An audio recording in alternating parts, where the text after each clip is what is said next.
अक्षय तृतीया के अवसर पर भेंडवल की भविष्यवाणी पूरे राज्य में प्रसिद्ध है।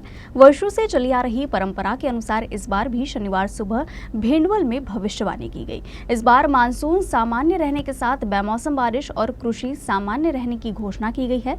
चुनाव का दौर शुरू होने से देश के राजा पर तो कोई टिप्पणी नहीं की गई, लेकिन सत्ता कायम रहने की संभावना जताई गई है।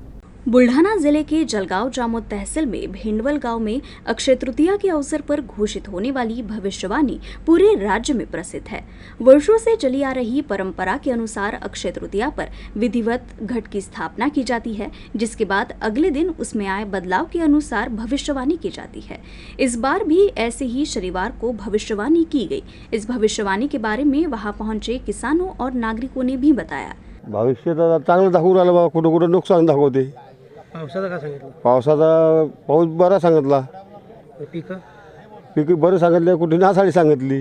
तुमच्या भागात कोणतं पीक घेतलं जातं? आमचं कापूस, सोयाबीन, तूर किती वर्षापासून येतं? बाबा 15 वर्ष झाली येऊन राहिलो।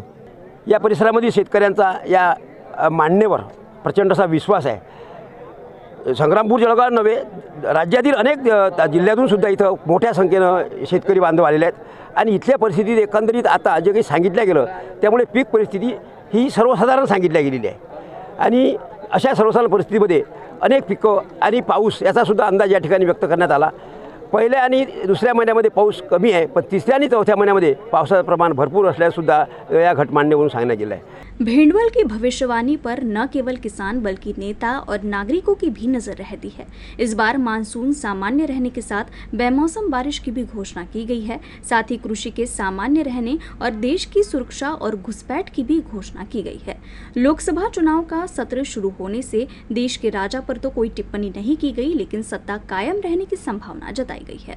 सुमारे 350 वर्षापूर्वीचा इतिहास असलेल्या जळगाव जामोद तालुक्यातील भेंडवळ येथील घटमांडणीचं भाकीत आज जाहीर झालेले आहेत। हे जाहीर करणारे चंद्रभान महाराज यांचे वंशज सारंगधर महाराज आज आपल्यासोबत आहेत। आपण या भविष्यवाणी संदर्भात त्यांच्याकडून जाणून घ्या। महाराज, काय सांगाल? आज आपण भविष्यवाणी जाहीर केलेली आहे, काय आहे त्या भविष्यवाणी? आज जी भविष्यवाणी केलेली आहे याच्यात 18 प्रकारचे जे धान्य असतात त्या धान्यात रात्रीतून काय हालचाली होतात त्यावर अवलंबून असते हे भाकीत। तर जे कपाशीचं पीक आहे हे सर्वसाधारण पीक दाखवलं आहे।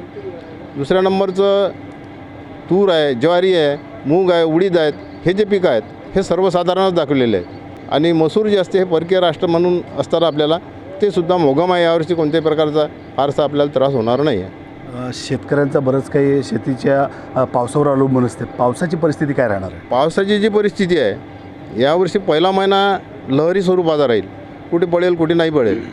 दुसरा महिना जो आहे हा सर्वसाधारण आहे, म्हणजे पहिल्या महिन्यापेक्षा थोडासा जास्त आहे। तिसरा महिना जो आहे हा चांगला आहे। चौथा महिना जो आहे हा सुद्धा चांगला आहे आणि अवकाळी पाऊससुद्धा भरपूर आहे। सर्वात महत्त्वाचा प्रश्न की आपल्या भविष्यवाणीमध्ये नेहमी पानविड्याचा उल्लेख केला जातो। यावेळेस पानविडा कायम राहणार असं आपण सांगितलं आहे। पानविड्याची नेमकी परिभाषा काय आहे, काय आपण संबोधता त्याला?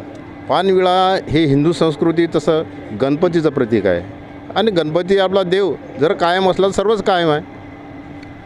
हे होते सारंगधर महाराज ज्यांनी पानविळा कायम आहे त्याला गणपती म्हणून संबोधलेलं आहे। मात्र आचारसंहिता असल्यामुळे राजा किंवा राजकारणाबाबत भाष्य करणार नाही असं त्यांनी आधी सांगितलेलं होतं।